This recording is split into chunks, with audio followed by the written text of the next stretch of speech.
आप सबका एक बार फिर बहुत बहुत स्वागत है। कुरुक्षेत्र में आज से एक नए अंदाज में बहस की फिर से शुरुआत करने जा रहे हैं। आपने शोर शराबे वाली बहस तो बहुत देखी, बहुत सुनी। जरूरत है गंभीर मुद्दों की, उन गंभीर मुद्दों पर कुछ सुलझे हुए गंभीर वक्ताओं की और उस विषय से जुड़े असल स्टेक होल्डर्स की, जो आप तक वो विषय गहराई तक पहुंचा सकें और सारे पक्ष आप तक आ जाएं। तो हमारे साथ आज दो ऐसे ही बड़े सीनियर और गंभीर मेहमान हैं।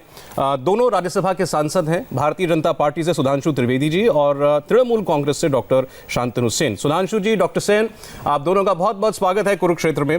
प्रधानमंत्री आज बंगाल में थे, उनका भाषण भी दर्शकों ने सुना है। सुधांशु त्रिवेदी जी, प्रधानमंत्री के भाषण में कई सारी थीम सुनने को मिली। जब उन्होंने पहले तुष्टीकरण की बात की, वोट बैंक पॉलिटिक्स की बात की, उसके बाद वो भ्रष्टाचार पर आए, कट मनी, सिंडिकेट राज, तोलाबाजी, इसका जिक्र उन्होंने किया। आज अगर आपसे समझना चाहे, आपकी पोल पिच बंगाल को लेकर है क्या और आपके नजरिए से बंगाल की हालत इस वक्त क्या है, और ये फैक्ट्स के साथ बताएं तो बेहतर होगा। हाँ, बिल्कुल। हमारे नजरिए से बंगाल की पोल पिच, या यूं कहें हमारे संकल्प की पिच, ये है कि जो आपको याद हो, अमित शाह जी ने बोला था कि जब देश आजाद हुआ तो देश की 30% इंडस्ट्रीज कोलकाता के आसपास थी। आज मुंबई, चेन्नई, दिल्ली तो छोड़िए, हैदराबाद, बेंगलुरु, अहमदाबाद से पीछे चला गया। वो विकास का दौर वापस लाकर स्थापित करना। मैं उससे पुराने जमाने में नहीं जा रहा हूं कि ब्रिटिश टाइम में जब ब्रिटिश राज का सूरज नहीं डूबता था तो लंदन के बाद सबसे बड़ा शहर उनके लिए कोलकाता होता था। सौरभ जी, उत्तर भारत के गांवों में एक कहावत होती थी पुराने जमाने में, झुलनी ने मारा धक्का बलम कलकत्ता पहुंच गए रे, यानी सबका टारगेट कलकत्ता होता था। आज खत्म। दूसरी बात देखिए, विकास में, ज्ञान में, विज्ञान में कोलकाता और पश्चिम बंगाल कितना आगे था। आज हम और आप बैठकर जिस पे बात कर रहे हैं, इलेक्ट्रिसिटी की खोज का श्रेय कायदे से जगदीश चंद्र बसु को मिलना था, क्योंकि हम गुलाम थे तो एडिसन को मिल गया। और सबसे बड़ी 21वीं सदी की जो खोज है गॉड पार्टिकल, जिसका साइंटिफिक नाम हिग्स बोसॉन है, उसमें बोसॉन नाम सत्येंद्रनाथ बोस के नाम पे है। कहां चला गया वो बंगाल? याद करिए, हिंदी सिनेमा में सबसे बड़ा कंट्रीब्यूशन बंगाली क्रिएटिविटी का है। आज वो कहां चला गया? आज राजनीतिक हिंसाएं और इस प्रकार की चीजों का वो बन गया। तो सुरक्षा और विकास, और बंगाल को विकास और औद्योगिक विकास में पुराने गौरव पे ले जाना है। एक उल्लेखनीय बात, 74वां साल है आजादी के बाद, एक भी दिन भाजपा की सरकार नहीं रही है। तो सारा का सारा इसका जो भी श्रेय है वो कांग्रेस, कम्युनिस्ट और तृणमूल को जाता है। दूसरी बात, आज तुष्टीकरण की राजनीति का पर्याय यदि कोई देश में बन गया है तो पश्चिम बंगाल बन गया है। तो मेरे विचार से पश्चिम बंगाल का चुनाव इसलिए भी महत्वपूर्ण है कि यह इस बात को प्रमाणित करेगा कि खतरनाक विभेदकारी तुष्टीकरण की नीति के द्वारा केवल राजनीतिक स्वार्थ को सिद्ध करने की शॉर्ट टर्म यानी अल्पकालिक नीतियां ही देश को चलाएंगी, या मजहब से ऊपर उठकर देश की स्वतंत्र लार्जर विकास को ध्यान में रखकर चलने वाली नीतियां चुनाएंगी। तो बंगाल की जो संस्कृति है, जहां से राष्ट्रवाद के दोनों स्वर निकले, वंदे मातरम और जनगण मन, तो उस संस्कृति को भी उठाना है। तो हमारा उद्देश्य, एक पंक्ति में कह दे रहा हूं, बंगाल का जबरदस्त विकास करना है ताकि वह पुराने गौरव में लौट सके। बंगाल की जो सृजनात्मक बौद्धिक संपदा है उसको 21वीं सदी के नए भारत में अग्रणी भूमिका में लाना है मोदी जी के नेतृत्व में। ये हमको लाकर स्थापित करना है और राष्ट्रवाद के स्वर को जो बंग भूमि से ओरिजिनली निकला था उसे पुनर्स्थापित। अब डॉक्टर सेन, आपने बहुत सारे आरोप सुने और ये आरोप बीजेपी के तमाम नेता शीर्ष स्तर से लेकर के ग्रास रूट वर्कर तक बंगाल में नारे लगा ही रहे हैं। प्रधानमंत्री ने आज ये कहा कि विकास सबका होगा, अगर हमारी सरकार आई, विकास सबका होगा, तुष्टीकरण किसी का भी नहीं होगा। तो आपने भी सुना, आप पर इल्जाम है कि आप पश्चिम बंगाल जैसे अग्रणी राज्य को अंधेरे की तरफ ले गए। तुष्टीकरण की राजनीति की वजह से आपने देशभक्ति की भावना तक को ओवर रूल कर दिया।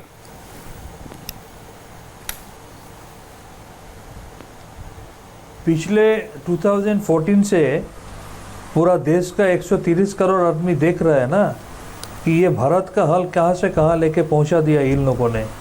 45 ईयर्स में सबसे ज़्यादा अनएम्प्लॉयमेंट हो गया अभी पूरा देश में। पेंडेमिक का टाइम में 1 करोड़ आदमी का नौकरी चला गया और इस देश को किस तरीके से पीछे ले गया। अब किसानों मर रहा है देश में, किसान आत्महत्या कर रहा है, अभी इंडस्ट्री नहीं हो रहा है, अभी लेबर लोग मर रहा है। अभी कोविड का नाम में एक तरह से पीएम केयर फंड में हजारों करोड़ रुपया जमा कर रहा है ऊपर से बोल रहे हैं उनका CAG उस ऑडिट नहीं होगा। सिर्फ 2 आदमी का वेल्थ बढ़ा है 97%, एक है मिस्टर अंबानी, एक है मिस्टर अदानी। और भारत का आम आदमी का जो हाल है वो जितना कम पूछे उतना अच्छा है।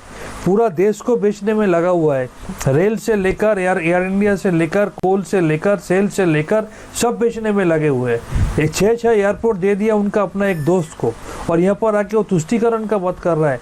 बंगाल में आके देखे डेवलपमेंट किसको कहता है, ममता बनर्जी ने दिखा दी। यहाँ पर हर एक कास्ट के लिए, हर एक रिलीजन के लिए ममता बनर्जी जी ने डेवलपमेंट किया है।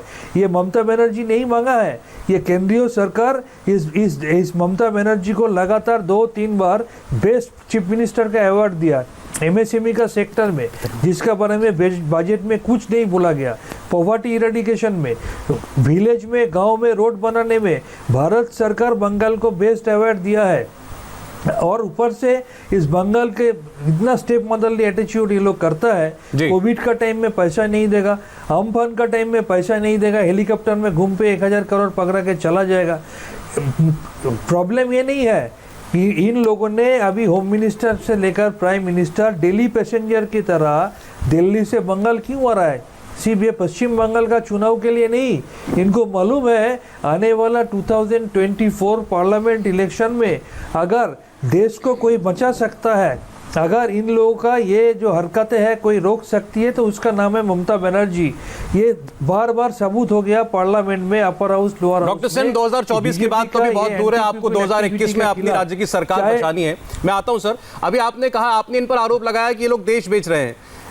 अभी जो करंट मामला चल रहा है उस पर आरोप आपकी पार्टी के नेताओं पर लग रहा है कोयला बेचने का, और अब तो वो ममता बनर्जी जी के परिवार के दरवाजे तक उसकी जांच पहुंच गई है, अभिषेक बनर्जी के घर में। पैसा पहला कहला को आवाज नहीं आ रहा है आपका ठीक से। ये कोल किसका अंडर में आता है?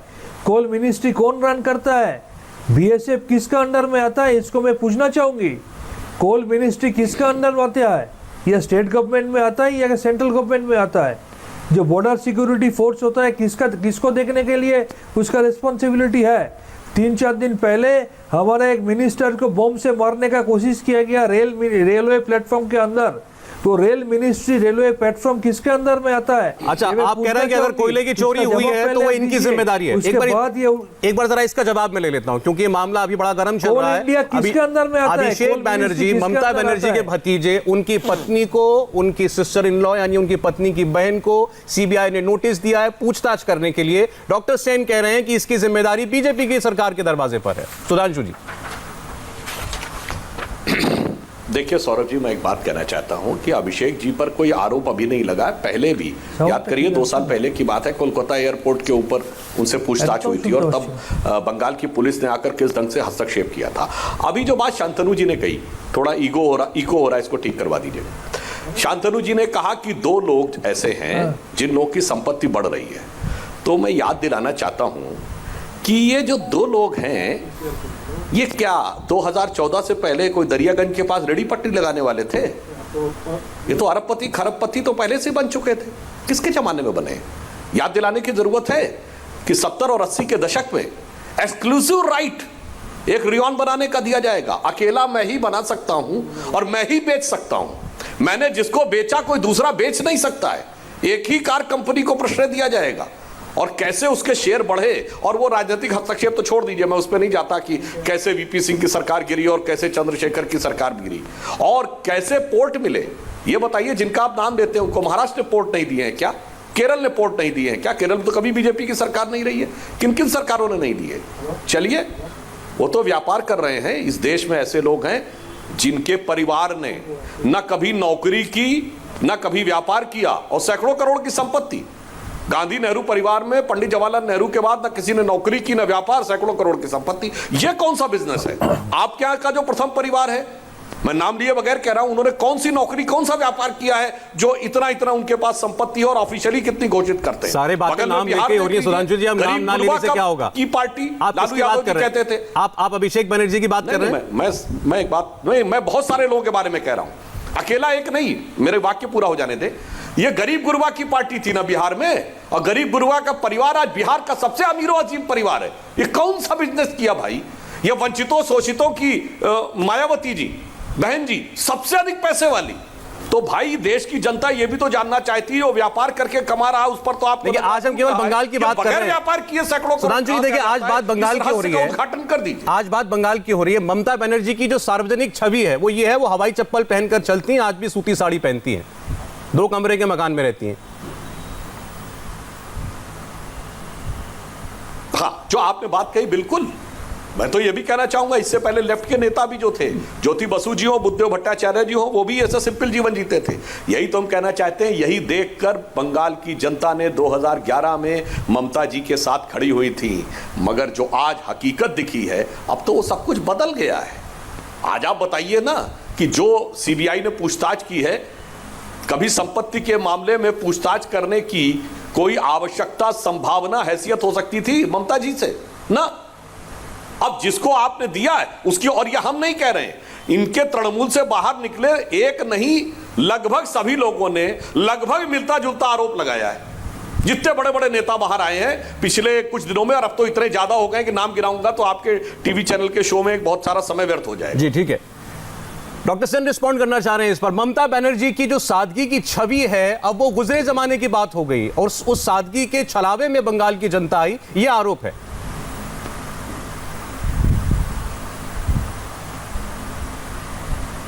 डॉक्टर सेन,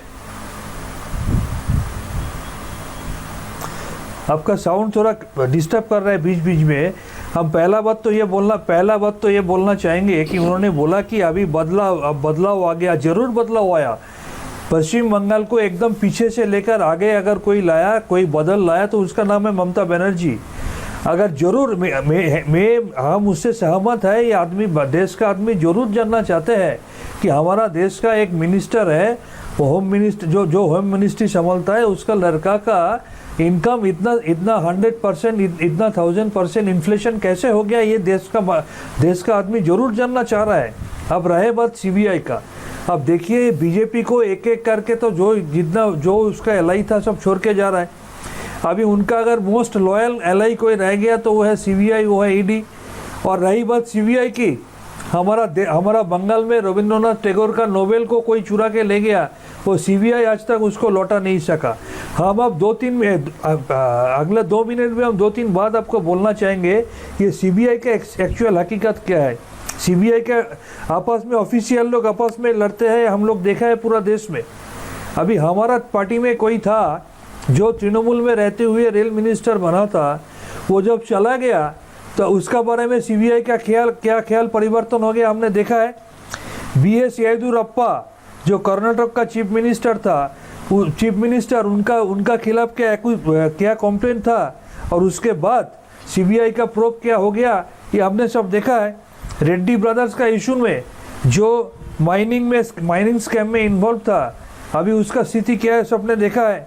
हेमंत बिस्वा शर्मा जब कांग्रेस में था, उसका खिलाफ सीबीआई प्रोब शुरू हुआ, जब अभी वो बीजेपी का जो 1 नंबर आदमी बन गया नॉर्थ ईस्ट में, अभी वो सीबीआई के इन्वेस्टिगेशन खत्म हो गया। हमारा honourable respected minister Ramesh Pokhriyal ji, उसका खिलाफ भी कुछ स्कैम था, अभी वो यूनियन मिनिस्टर है। सीबीआई का क्या स्थिति है हम लोग देख रहे हैं। नारायण राणे जो बीजेपी जो महाराष्ट्र में चीफ मिनिस्टर था, अभी उसका क्या हाल है, सीबीआई के इन्वेस्टिगेशन का क्या स्थिति है, उसके खिलाफ हमने देख रहे हैं। हमको याद है सीबीआई का असम का जो प्रतिदिन है, जो उसका जो सीनियर जर्नलिस्ट था मिस्टर पराग भूषण, उसको किस तरीके से मारा गया आपने बहुत सारे नाम गिना दिए डॉक्टर सेन। बहुत मुझे लग रहा है बहुत लंबी लिस्ट है आपके पास। सीबीआई ये एजेंसियां कितनी स्वतंत्र है, कितना जमाने की सरकार के अंडर काम करती है, बीजेपी सरकार द्वारा, ये सब जानते हैं डॉक्टर सेन। ये हम लोग देख रहे हैं। मैं कह रहा हूं ये सब जानते हैं जो बात आप कह रहे हैं, लेकिन जो अब सीबीआई है तो एक इन्वेस्टिगेशन एजेंसी, और आरोप लगाया है और कानूनी प्रक्रिया है जो अदालत में भी जाएगी। जो आरोप मिस्टर बनर्जी के, अभिषेक बनर्जी के परिजनों पर लगाया गया है वो गंभीर है। अभी आप कह रहे थे कि कोल का काम जो है केंद्र सरकार का है, आरोप उन पर ये नहीं है। आरोप ये है कि वहां लोग टनोटन, डॉक्टर साहब 1 मिनट, आरोप ये है कि बंगाल में कोयला खदानों से टनों टन कोयला चुरा करके अवैध रूप से बेचा जा रहा था, और वो जो लोग चोरी कर रहे थे वो अभिषेक बनर्जी के परिवार वालों को प्रोटेक्शन मनी दे रहे थे। और ये सीबीआई के सोर्सेज बता रहे हैं कि उनको जो पूछताछ में, जांच में पता चला, प्रोटेक्शन मनी दिया जा रहा था ताकि उनकी चोरी ढकी रहे। पहला बात है, आरोप तो किसी के खिलाफ आप लगा सकता है, आरोप लगाना मतलब दोषी नहीं है, नंबर 1। नंबर 2, एक कैला का जो बात आप बोल रहे हैं, coal ministry is not a part of state government, it's a part of central government. अगर कोल मिनिस्ट्री में चोरी पकड़ना तो स्टेट पुलिस का काम है, चोरी पकड़ना तो स्टेट पुलिस का काम है। अब अगर कोई राज्य सरकार में बैठे मजबूत आदमी को इन्फ्लुएंस कर दे और पुलिस कोई चोरी ना पकड़े। एक मिनट, हम बोल रहे हैं, हम बोल रहे हैं, एक मिनट हमको बोलने दीजिए, 1 मिनट। पिछले साल हम कोल डिपार्टमेंट में सिलेक्ट कमेटी का मेंबर थे। अच्छा। कोल मिनिस्टर का सामने हमने ये बात उठाया था कि हमारा पूरा देश में जितना कोल माइन है, बहुत सारा ऐसा जगह है जहाँ से कोल ऐसे चोरी होता है, सेंट्रल गवर्नमेंट क्यों ब्लाइंड बैठा रहता है? उन्होंने कुछ जवाब नहीं दे पाया। ये जवाब दीजिए, पूरा देश में जितना सारा कोल माइन है, बहुत सारा जगह है जहाँ पर ये चोरी होता है, सेंट्रल गवर्नमेंट पूरा सोया है, कुछ काम नहीं करता है, कुछ आरोप नहीं, कुछ प्रूफ नहीं करता है, कुछ इन्वेस्टिगेशन नहीं करता है। क्यों? वो स्टेट गवर्नमेंट का अंदर में नहीं आता। अच्छा, डॉक्टर सेन ये कह रहे हैं कि हमने तो खुद कोयले की चोरी का मुद्दा उठाया था केंद्र के सामने।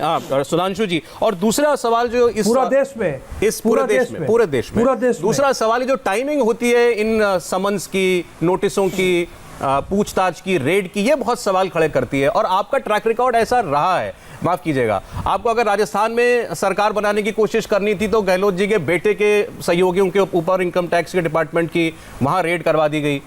हमने सबने देखा है कि रॉबर्ट वाड्रा को जीजा जी कह के 2014 से पहले से जो आपने कैंपेन चलाया, 7 साल होने को आए हैं, अभी तक रॉबर्ट वाड्रा का कुछ नहीं बिगाड़ पाए आप, और अब भी घंटों उनसे पूछताछ होती है। जब महाराष्ट्र में इलेक्शन होना था तो आपने शरद पवार तक को ईडी का नोटिस दिलवा दिया। अब उस केस का क्या हुआ आज तक कोई नहीं जानता। क्या यही हश्र होगा इस केस का भी? देखिए सौरभ जी, आपने बात बहुत सही कही है, परंतु इस तथ्य कुछ और है। ये इको हो रहा, लगातार ठीक करवा दीजिए। होता क्या है कि जब चुनाव होता है तो इस तरह की चीजों की न्यूज वैल्यू होती है। उसके बाद चूंकि यह वास्तविकता में एक सामान्य जांच की प्रक्रिया है, सामान्य जांच की प्रक्रिया सामान्य गति से चलती रहती है। चुनाव के समय वो एक मुद्दा बन जाती है, चुनाव के बाद वो कोई मुद्दा नहीं बनती है। कागजी कार्रवाई पे सवाल जवाब सब प्रकार की चीजें होती रहती हैं, इसलिए इस प्रकार की बात आती है। दूसरा मैं ये कहना चाहूंगा, शांतनु जी इतने प्रबुद्ध पढ़े लिखे व्यक्ति हैं, अब वो ये कहें कि कोल की चोरी हो गई तो ये कोल इंडिया का काम है, तो कोल इंडिया की पुलिस होती है क्या? अब आप कह रहे हैं कि आप स्वयं कह रहे हैं कि आपके ही राज्य में आपके ही मंत्री पर हमला हो गया और आप कह रहे हैं लॉ एंड ऑर्डर एकदम ठीक है। गुरुदेव का प्रतीक चिन्ह चोरी हो गया, गुरुदेव रविन्द्रनाथ टैगोर का, आप कह रहे हैं कि वो सब कुछ ठीक है। आप कह रहे हैं रेलवे की जिम्मेदारी, मतलब रेलवे की अगर कोई ट्रेन किसी सिग्नल पर रुकी हो और कोई झपट मार, पॉकेट मार चोरी करके भाग जाए तो ये रेलवे का काम है।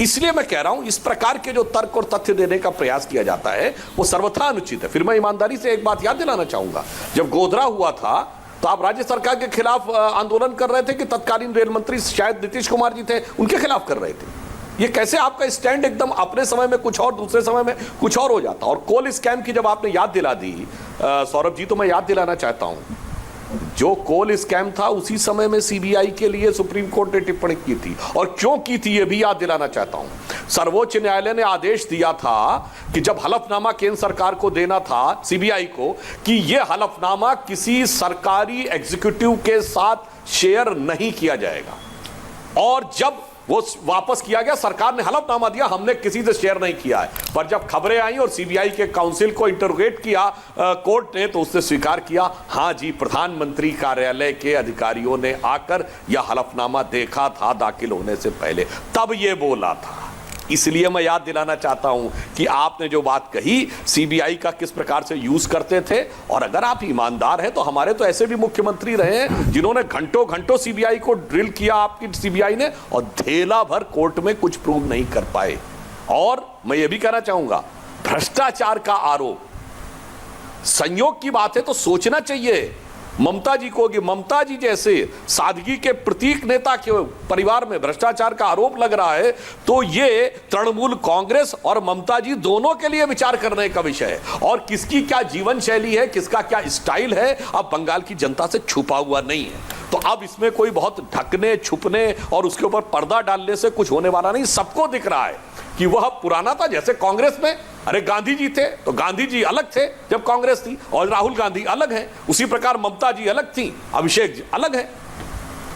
अच्छा, आप सुधांशु जी ये कह रहे हैं डॉक्टर सेन कि ममता बनर्जी के परिवार के ऊपर भ्रष्टाचार की आरोप लगना ये उनकी अपनी इमेज को भी धक्का देगा। इसके पहले तो हम 1 मिनट में उसका पिछले सवाल का जवाब देना चाहेंगे। हमको ये बड़ा मज़ा आया सुन के कि पॉकेट मार का साथ बम ब्लास्टिंग का कंपेयर किया जा रहा है। रेल में एक मिनिस्टर जा रहा है, जब मिनिस्टर रेल स्टेशन में ट्रैवल करता है तो उसका रिजर्वेशन लिस्ट में नाम रहता है, आरपीएफ अलर्ट रहता है, स्टेशन मास्टर अलर्ट रहता है। और अभी हमारा मिनिस्टर जब जा रहा था कोई आरपीएफ नहीं था, स्टेशन पूरा अंधेरा था, रिमोट कंट्रोल से बम ब्लास्ट करवाया गया और उन्होंने इसका कंपैरिजन कर रहा है एक पॉकेट मारी से। इससे ज़्यादा मज़ा का बात तो हमने पूरा दिन में नहीं सुना। अच्छा लगा, थोड़ा हमको एंटरटेन किया आपने, नंबर 1। नंबर 2, ये भारतीय जनता पार्टी को मालूम है पूरा देश में 2024 में अगर उनको कोई रोक सकता है तो तृणमूल कांग्रेस, ममता बनर्जी। क्योंकि पिछले कई सालों में दिखा गया हर एक अपोजिशन को किसी न किसी तरीके से डरा के रख सकता है, दबा के रख सकता है, खरीद के रख सकता है। अगर किसी को नहीं कर सकता है ऐसा तो उसका नाम है तृणमूल कांग्रेस, ममता बनर्जी। और इसको उनको ये मालूम है ममता बनर्जी का तृणमूल कांग्रेस में अभी most upcoming bright youth icon है अभिषेक बनर्जी। तो उनको अगर किसी तरह से टोका जाए, उनको खिलाफ अगर किसी आरोप लाया जाए तो तृणमूल कांग्रेस को रोक दिया जाएगा। क्योंकि उनको मालूम है ममता बनर्जी पिछले 10 साल में इतना डेवलपमेंट किया है बंगाल का 10 करोड़ आदमी के लिए। बंगाल का आदमी ममता बनर्जी और तृणमूल कांग्रेस का छोड़ के आने वाला चुनाव में किसी के बारे में सोच ही नहीं सकता है। चाहे हैदराबाद से किसी को लाके 1 सेकेंड चाहे हैदराबाद से किसी को लाके वोट में बंटवारा करने का कोशिश करे, इसलिए ममता बनर्जी को रोकना है, अभिषेक बनर्जी को रोकना है। इसलिए उसका सबसे लॉयल जो 2 एलाइज है सीबीआई और ईडी, उसको इस्तेमाल करना है। वही पुराना खेल दोबारा इन्होंने खेला है, लेकिन बंगाल में ये खेल खेल के फायदा नहीं है। अभिषेक बनर्जी आपकी पार्टी के लिए क्या मायने रखते हैं इस वक्त? अभिषेक बनर्जी का ममता बनर्जी की सरकार में क्या कद है, क्या हैसियत है? वैसे तो वो एक सांसद है, आपकी तरह एक सांसद है, वो लोकसभा से सांसद है, आप राज्यसभा से सांसद हैं, लेकिन ऐसा क्यों है कि आपकी पार्टी से हाल फिलहाल में जितने भी बड़े नेता त्यागपत्र देकर के गए और बीजेपी में गए, सबने ये कहा कि हम अभिषेक बनर्जी से परेशान होकर के आए हैं। अभी दिनेश त्रिवेदी ने छोड़ी पार्टी, उन्होंने तो यहां तक कहा कि ममता बनर्जी पार्टी नहीं चलाती है, अभिषेक बनर्जी पार्टी चलाते हैं। देखिए, पहला बात तो यह है हमारा पार्टी का एक ही लीडर है ममता बनर्जी, इसको सबको मालूम है। और हमारा पार्टी का टीआरपी है ममता बनर्जी। ममता बनर्जी का आइडियोलॉजी के ऊपर तृणमूल कांग्रेस चलता है। अभिषेक बनर्जी तृणमूल कांग्रेस का ऑल इंडिया और स्टेट का यूथ प्रेसिडेंट है, यंग अपकमिंग ब्राइट लीडर है, मेंबर ऑफ पार्लियामेंट है, अच्छा ऑरेटर है, सब अच्छा बोलता है, इज ए गुड ऑर्गेनाइजर। वो पार्टी को आगे ले जाने के लिए ममता बनर्जी को कोऑपरेट कर रहा है। तृणमूल कांग्रेस का जो मेन टीआरपी है, तृणमूल कांग्रेस का जो मेन सिंबल है वो है ममता बनर्जी। और तृणमूल कांग्रेस का जो मेन एसेट है वो है dedication, honesty and transparency of our supremo madam Mamata Banerjee, जो पूरा देश में और किसी के पास नहीं है। इसी डर के लिए ममता बनर्जी को दबाने के लिए अभी ये सब खेल खेला जा रहा है, लेकिन बंगाल में ऐसा खेल खेल के कोई फायदा नहीं होने वाला है। तो निशाना अभिषेक बनर्जी और निशाना ममता बनर्जी है, बहाना अभिषेक बनर्जी है। सुधांशु जी, देखिए, मैं क्रमशः आपकी बात का उत्तर देता हूं। मैंने तो शांतनु जी को एक हल्की सी बात कही थी, छीना झपटी पॉकेट मारी, इन्होंने बम ब्लास्ट की बात कही। तो मान्यवर, ये बम क्या रेलवे के केंद्रीय कार्यालय से बन के किसी ट्रेन से आया था उस ट्रेन में फेंकने के लिए, या आपके ही इलाके में कहीं बना था? तो आप खुद स्वीकार कर रहे हैं कि आपके बंगाल में बम बना और बम मंत्री के ऊपर चल भी गया, और उसका दोष जो है रेलवे को है। मतलब अगर आसपास के किसी मोहल्ले में, गांव में, कहीं जगह पे बम बन के वहां आया होगा फेंकने के लिए, तो वो काम रेलवे का है। इसलिए ये जो आपने बात कही, ये कितनी तर्कसंगत है और कितनी मनोरंजक है, ये आप स्वयं सोच सकते हैं। उसके बाद आपने अगली बात बोली कि हैदराबाद से किसी को लेके आए। जनाब, जो हैदराबाद वाले थे ना, उनके तो हैदराबाद में घुस के हमने चुनाव लड़ा। शेर की मान में जाकर शेर को चुनौती दी। परंतु मैं पूछना चाहता हूं, ये हैदराबाद वाले कौन सा वोट काटने आ रहे हैं? बेरोजगारी वाला कि विकास वाला कि ये बंगाल की अस्मिता वाला?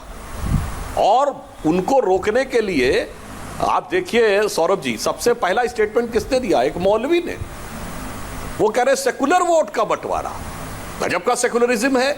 वो हकीकत क्या है शांतनु जी, एक जो कहावत कही जाती, मैं उसको लाइटर नोट में कह रहा हूं, जो आज तेरा है कल किसी और का था, परसों किसी और का था।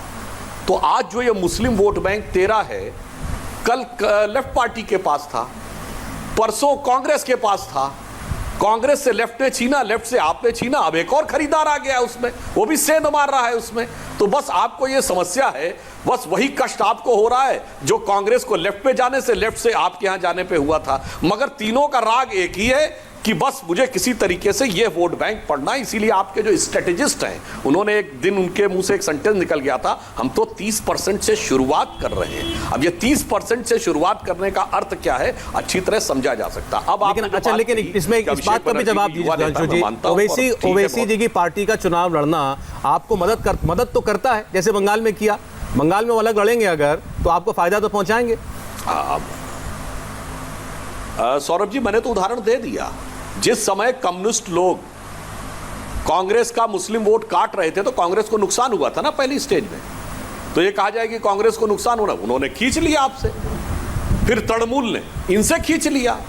ममता जी वही तो थी ना जिन्होंने कि सोमनाथ चटर्जी के ऊपर फाइल फेंक दी थी कि बांग्लादेशी घुसपैठियों पर चर्चा क्यों नहीं हो रही है, क्योंकि तब बांग्लादेशी घुसपैठिए लेफ्ट के साथ थे। और आज वो ये कहने लगी कि मैं देखती हूं कौन बाहर निकालता है। यानी आपने उनका धन खींचने में सफलता हासिल कर ली। उस बैंक की चाबी तब उनके पास थी, आज आपके पास हो गई। अब एक चाबी का दूसरा दावेदार भी आ गया है। तो ये खेल तो 60-70 साल से चला। मोर्चे के अध्यक्ष के नाम याद हैं तो मैं ईमानदारी से कह रहा हूं, मुझे ही नहीं याद है।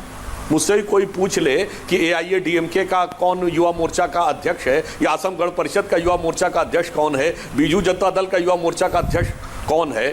और यहां आपके यहां तो इतना जलवाए जलाल है और इतना लश्करे जर्रार है कि एक ही नाम है, इस जमीन से आसमां तक मैं ही मैं हूं, दूसरा कोई नहीं।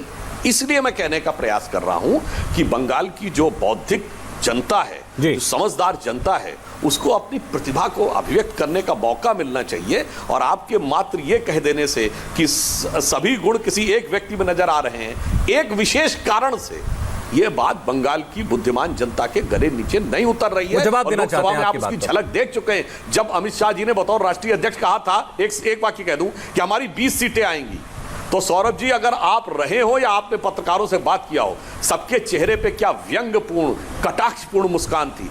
20 सीटें लाएंगे। नहीं, वो मुस्कान आज भी कई चेहरों पे होती है जब आप कहते हैं कि हम 200 सीटें जीतेंगे। आज भी बहुत से लोग उसको हवाबाजी मानते हैं कि जमीन पर ऐसा नहीं है। इसीलिए तो मैंने कहा ना, 20 सीटों को जो हवाबाजी माना था, आज 200 का हवाबाजी कह रहे हैं। देखिएगा क्या होता परिणाम। डॉक्टर सेन, सबसे पहले बात तो यह है, उन्होंने सच बोला है कि AIDM का युवा मोर्चा का नाम किसी को, प्रेसिडेंट का नाम किसी को मालूम नहीं है। शायद उनका BJP का युवा मोर्चा का नाम भी उसको नहीं मालूम होगा, लेकिन तृणमूल कांग्रेस का युवा मोर्चा का प्रेसिडेंट का नाम सब पूरा देश में आज मालूम हुआ है। इसका मेन क्रेडिट जाता है अभी फिलहाल देश के सबसे बड़ा 2 दिल्ली पैसेंजर जो है, एक माननीय आदरणीय नरेंद्र मोदी जी और एक माननीय आदरणीय अमित शाह जी। उन्होंने दिल्ली पैसेंजर के तरह बंगाल में आके हमारा अभिषेक बनर्जी का नाम भाईपो लेके पूरा देश में इतना परिचित करवा दिया। तो अभिषेक बनर्जी का नाम आज देश का कोने कोने में हर एक आदमी जो जानता है, इसका क्रेडिट जाता है माननीय नरेंद्र मोदी जी और अमित शाह जी, BJP पार्टी को। उन्होंने इनको तो नेशनल लीडर था और भी सुपरस्टार बना दिया अमित शाह, नरेंद्र मोदी अमित शाह आके अभिषेक बनर्जी एक 31-32 ईयर्स का लड़का है, नौजवान है, उसको टारगेट करके उनको पूरा नेशनल फिगर था और भी मेगा हीरो बना दिया। नंबर 1।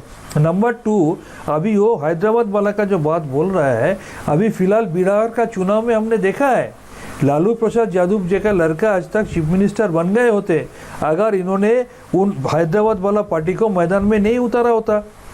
अभी लाइव बात ये लेफ्ट कम्युनल वोट का बारे में बोल रहा है ना, माइनॉरिटी वोट का, यहाँ वो लेफ्ट पार्टी का साथ था, लेकिन लेफ्ट रेजिम में बाएं बाजू का सरकार जब चल रहा था उसी टाइम जस्टिस सचर का रिपोर्ट निकला था, और जस्टिस सचर का रिपोर्ट में ये दिखाया था बंगाल में माइनॉरिटीज़ का हाल क्या है। इसलिए माइनॉरिटी डेवलपमेंट के लिए ममता बनर्जी के साथ आया है। और उसके बाद देखा है ममता बनर्जी एक सेकुलर लीडर जो हिंदू, मुस्लिम, सिख, ईसाई सबके लिए काम करता है। इसलिए बंगाल में हर एक धर्म का आदमी, हर एक जात पात का आदमी अभी कोई किसी के ऊपर अगर भरोसा रखते है तो उसका नाम है ममता बनर्जी। और इसका नतीजा आने वाला चुनाव में समय कम है। आप पे इल्जाम दरअसल ये है कि अगर विकास होना चाहिए, डेवलपमेंट होना चाहिए तो सबका बराबर होना चाहिए। इल्जाम ये है कि खास तौर पर जहां पर सांस्कृतिक मुद्दों की बात आती है, आप हिमायत करते हैं एक पक्ष की, एक माइनॉरिटी की, और जो दूसरा बड़ा वर्ग है, चाहे उसका कोई त्योहार आ रहा हो, उसका कोई उत्सव आ रहा हो, तो उसको दोयम दर्जे पर रखा जाता है। ये तो आज सबसे ज्यादा दुख लगा जब माननीय प्रधानमंत्री यहाँ पर आके इतना बड़ा झूठ बोल के गया। बंगाल में अगर दुर्गा पूजा नहीं है तो कहाँ पर है? ममता बनर्जी दुर्गा पूजा को इंटरनेशनल लेवल में पहुंचा दी। बंगाल में अगर दुर्गा पूजा नहीं है तो कहाँ पे है? अगर हम बोले कि महाराष्ट्र में, मुंबई में गणेश पूजा नहीं है, गणेश पूजा अगर महाराष्ट्र में नहीं है तो कहाँ पे है? दुर्गा पूजा अगर बंगाल में नहीं है तो कहाँ पे है? सरस्वती पूजा अगर बंगाल में नहीं है तो कहाँ पे है? काली पूजा अगर बंगाल में नहीं है तो कहाँ पे है? अब हमारा यहाँ पर गणेश पूजा भी होता है, हनुमान पूजा भी होता है, लेकिन यूपी में एक दुर्गा पूजा करवा के आप दिखाइए, हम लोग यहाँ पर दिखा देंगे। आप गुजरात में दुर्गा पूजा करके दिखाइए, लेकिन हमारा यहाँ पर गणेश पूजा भी होता है, हनुमान पूजा भी होता है, दुर्गा पूजा भी होता है, काली पूजा भी होता है, सरस्वती पूजा भी होता है, और ईद भी अच्छी तरह पाला जाता है, क्रिसमस भी यहाँ पर ऑब्जर्वेशन होता है, छठ पूजा भी यहाँ पर होता है। लेकिन एक जगह हमको दिखा दीजिए जहाँ पर हर धर्म का फेस्टिवल सेम इम्पोर्टेंस के साथ मनाया जाता है। एक ही स्टेट है वो है बंगाल। ठीक है सर, ठीक है। सुधांशु जी, आपने कहा कि दुर्गा पूजा पश्चिम बंगाल में नहीं मनाया जाएगा, तो कहाँ मनाया जाएगा? बिल्कुल, हम लोगों को सबको याद है कि मुहर्रम के जुलूस के लिए दुर्गा पूजा विसर्जन रोक दिया गया था, और कई बार उच्च न्यायालय को हस्तक्षेप करना पड़ता था इस प्रकार की चीज़ के लिए। और जो बात आपने कही, ऐसा नहीं कि हमारे यहाँ देवता जो हैं वो कोई प्रांतों में बटे हुए हैं। यदि माँ दुर्गा पश्चिम बंगाल में है तो वही दुर्गा जी का रूप एक कामाख्या में भी देवी का रूप है, वही मुंबा देवी में है, वही कन्याकुमारी में है, वही विंध्यवासिनी में है, विंध्याचल में है, और वही वैष्णो देवी में है, और तो और मान्यवर वही ढाका की ढाकेश्वरी में है, और वही बलूचिस्तान की हिंगलाज माता है। इसीलिए मैं कहना चाहता हूं, जब वंदे मातरम लिखा था बंकिम चंद्र चटर्जी ने, तो पूरी भारत माता को दुर्गा का स्वरूप बताया था, और जो हिस्सा रोक दिया गया, जो गाने से मना किया था, उसमें कौन सी लाइन थी जिस पे उन्होंने आपत्ति की थी? उन्होंने कहा था, तुम ही दुर्गा दश प्रहर धारणी, कमला कमल दल विहारणी। उन्होंने कहा था, हे भारत माता, तुम ही 10 प्रहर धारणी दुर्गा हो, तुम ही कमल के ऊपर विहार करने वाली सरस्वती मां हो। समय खत्म हो गया, जरा प्लीज अपनी बात को जल्दी। और उन्हीं के समर्थकों के साथ खड़े हैं, और आज तो वो वंदे मातरम बोलने को तैयार नहीं होते भाई। और आप कहते हैं कि ये धर्म पंथ निरपेक्षता है।